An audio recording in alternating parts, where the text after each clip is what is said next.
welcome to the Pantheon. My name is Hydo, and today we're going to be having a look at one of the little, well, she is a little, uncommon commanders from Strixhaven. And now, I'll be honest, when I looked at this card, I thought she was complete trash, just run-of-the-mill, but she's actually really quite cool. It's Zimone, Quandrix Prodigy, a 2-mana little girl. It's really nice. You can start ramping super quick with her using her abilities. So her first ability, pay 1, tapper. You may put a land card from your hand onto the battlefield tapped. Pay 4, tap. Draw a card. If you control 8 or more lands, draw 2 cards instead. So she sort of churns out a bunch of lands and then, you know, thanks to that, you can draw some more cards. It's really exactly what you want in a command zone, but I was not convinced at first. And she's a 1/2, which is just so teeny tiny. She's a really cool commander. I think she's, I don't know, I'm actually building her in person. Like, I'm going to play with this card. It's just so cool. I think she's really nice. And let's have a look at the best cards for her. In at number 5, I actually think this is the best card for her. It's Retreat to Coralhelm. A 3-mana enchantment that has landfall. Whenever a land enters the battlefield under your control, choose 1. You may tap or untap target creature, or scry 1. The main reason we want to be using this is that first ability. Pay 1, tapper, put a land into the battlefield tapped. Unfortunately, tapped. But when the land enters the battlefield, you can untap her. So you can put another one in, untap her, put another one in, untap her, you know, pay the 4 mana, draw your 2 extra cards. It's really, really powerful, and this just synergizes so well with her. Tide Force Elemental is a 3-mana, I don't know how big he is, because Kiora's follower is in the way. I think it's a 1/2 or a 1/1. Pay a blue, tap it. You may tap or untap another target creature. And then landfall, whenever a land enters the battlefield under your control, you may untap Tide Force Elemental. The ability to tap a creature is really, really cool, but the fact you have to pay a blue each time you want to do it makes him not as combolicious with our commander. Then we've got Vizier of Tumbling Sands, a 3-mana 1/3 with cycling that can tap to untap another target permanent, so it can untap our commander. When you cycle Vizier of Tumbling Sands, untap target permanent. So even if you're cycling it, you're going to be able to put another land in with our commander, or draw 2 extra cards. Kiora's follower, 2-mana 2/2, tap it, untap another target permanent. Very simple, very good. But with all of these, you know, untap abilities, there's a couple of other things that we can use. Stoneseeder Hierophant is a 4-mana 1/1 human druid with, whenever a land comes into play under your control, untap Stoneseeder Hierophant. So with this in field and your commander, this will always be able to generate you the one you need from your to use your commander's ability to put another land into the play. You can tap it to untap a land. Really, really good. But a lot of these cards can untap any permanent, or a creature. So we want some really cool tap effects. Arcanus the Omnipotent is a 6-mana 3/4 that has tap, draw 3 cards. So we can tap Arcanus, untap him, draw another 3 cards. Very, very cool. You can also pay 4 to return him to its owner's hand. So he protects himself in a weird little way. Beguiler of Wills is a 5-mana 1/1. We're going big on the 1/1s. We don't want a lot of power. Tap, gain control of target creature with power less than or equal to the number of creatures you control. This can take some wonderful creatures and, you know, even our opponent's commanders, which is really good. And they can't put it into the command zone like the children that they are. This brings us on to number 4. We want a lot of lands in our hand, and Rites of Spring is a great way to do it. Pay 3 for a sorcery. 2 for a sorcery. I can't read anymore. Discard any number of cards from your hand. Search your library for that many basic lands, reveal those cards, and put them into your hand. Then shuffle your library. This gives us the ability to just use our commander's ability over and over again to dump a bunch of lands into play. Then, you know, hopefully we'll have 8 and we can start tapping our commander to draw 2 cards a turn. Really, really good. Another couple of cards that are good at this. Evolution Charm is a modal spell. 2 mana for an instant. Choose 1. Search your library for a basic land card, reveal it, put it into your hand and shuffle your library. Or you can return target creature card from your graveyard to your hand. That's great late game if one of our big threats gets killed. Or target creature gains flying until end of turn. Yeah. Journey of Discovery is a 3-mana sorcery. Choose one. Search your library for 2 basic land cards, reveal them, put them into your hand, then shuffle your library. Or you may play an additional 2 lands this turn. Both sides of this are very good in this deck. If we've just got a bunch of lands in our hands, we just pay 3, 2 additional land drops, we don't have to use our commander then. Or we can just search up some lands to put in with her. Finally, we've got Realms Uncharted, a 3-mana instant. Search your library for 4 land cards with different names and reveal them. An opponent chooses 2 of those cards. Put the chosen cards into your graveyard and the rest into your hand. Then shuffle your library. Very, very powerful. Gets you those lands into your hand. Yes, we're not putting them into the field, but that's what our commander is there for. Brings us on to number 3, and talking about any lands, because that's what Realms Uncharted can get. We've got Hour of Promise, a fantastic ramp spell that can just set you so far ahead. 5 mana for a sorcery. Search your library for up to 2 land cards, put them onto the battlefield tapped, and shuffle your library.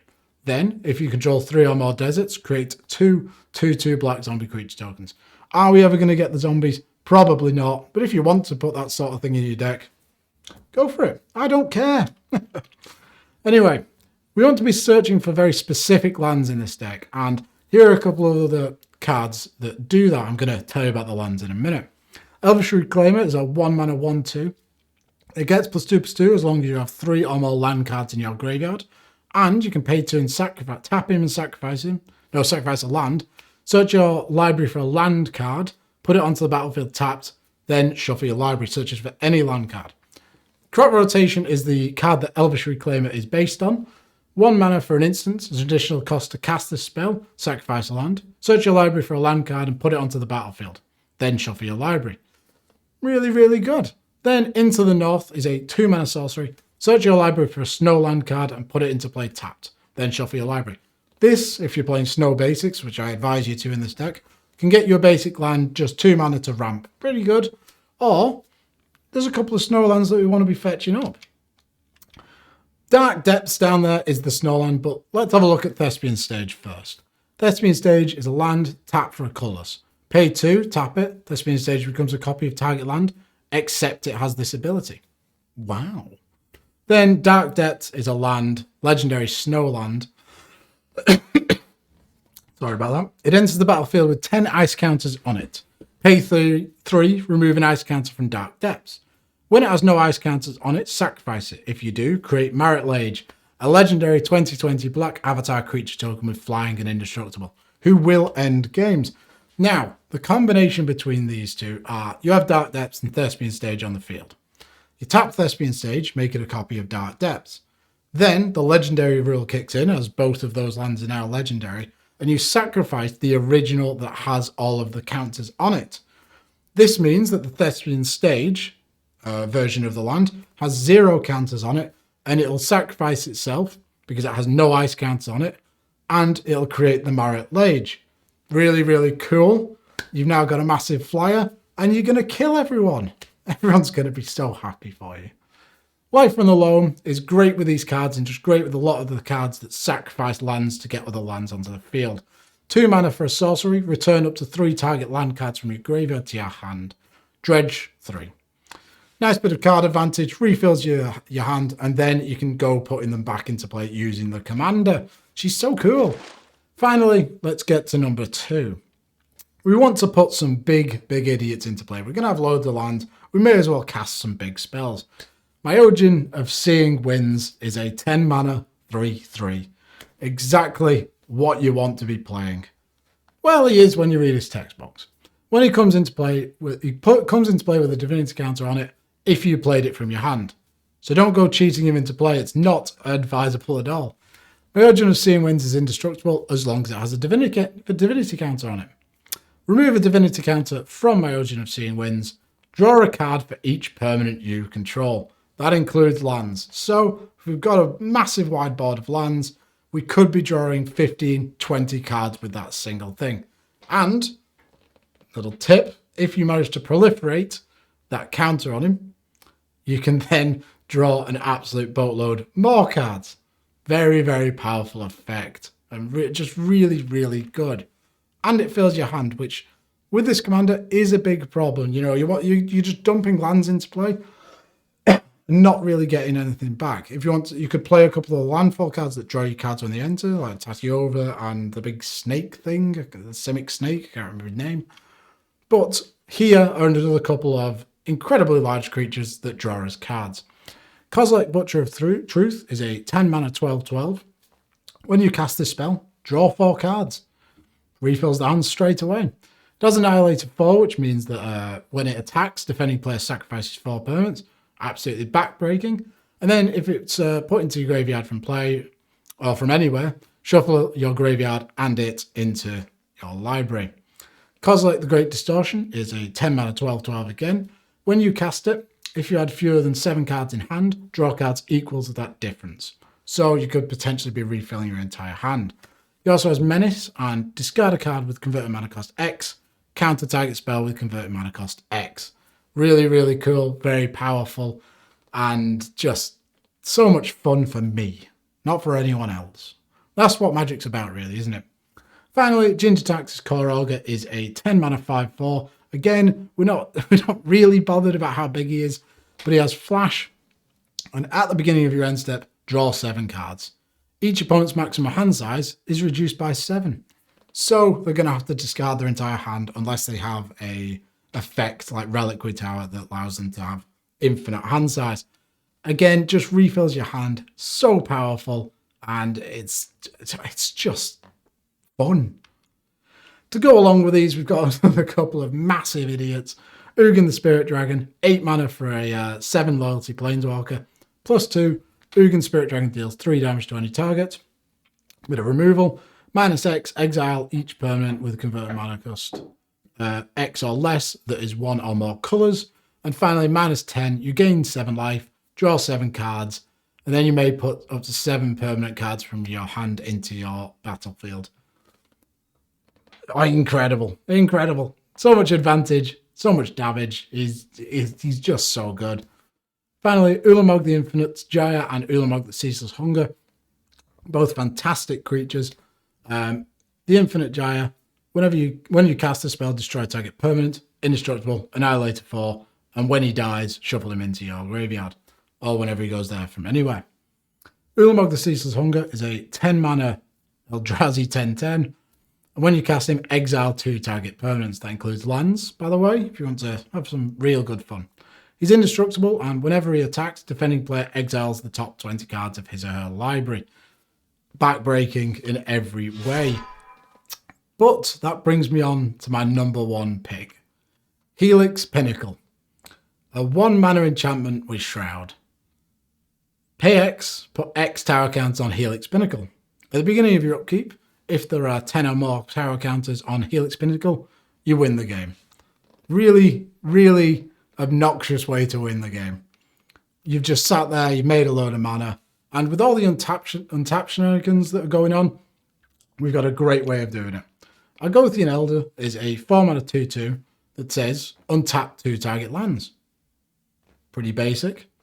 But when combined with Maze of Ith, which says untap target attacking creature, prevent all combat damage that would be dealt to and dealt by this creature this turn, this creates his infinite mana. The way it works is Argothian Elder attacks, we tap Maze of Ith to untap it. Then we tap Argothian Elder in combat to untap 2 target lands, Maze of Ith and any other land that produces mana. They both untap, we then tap Maze of Ith again because the creature is still attacking, untap it, do the same again, and we generate infinite mana. Then we dump them all onto Helix Pinnacle. So we've got all the tower counters you could ever want. Dizzy Spell is a 1 blue instant that says target creature gets -3/-0 until end of turn, but we're not bothered about that. The fact that we can transmute it is what we're interested in. Transmute is an activated ability from hand. You pay 3 and discard the card. Search your library for a card with the same converted mana cost to this card, reveal it, put it into your hand, then shuffle your library. Play only as a sorcery. So we go and get any of our 1 mana things. We can get Helix Pinnacle, or if we're missing the Maze of Ith, we could go and get Crop Rotation or that elf dude that searches up everything. Really, really good. Ley Weaver is another copy of Argothian Elder. It's just 4 mana for a 2/2. Untap 2 target lands by tapping it. But it has partner with Lore Weaver. Lore Weaver is a 4 mana 2/2 that says pay 7, target player draws 2 cards. So if you have these 2 on the field and you make infinite mana, you can just target every one of your opponents to draw 50 million cards and they deck themselves out. Or, as you only have the mana in your combat step, as you go through the phases, all the mana is removed. Bluesun Zenith is an excellent spell. Excellent spell. 3 blue and X for an instant. Target player draws X cards. Shuffle Bluesun Zenith into its owner's library. So you can target yourself with it and then target everyone else with it and you just absolutely murder them.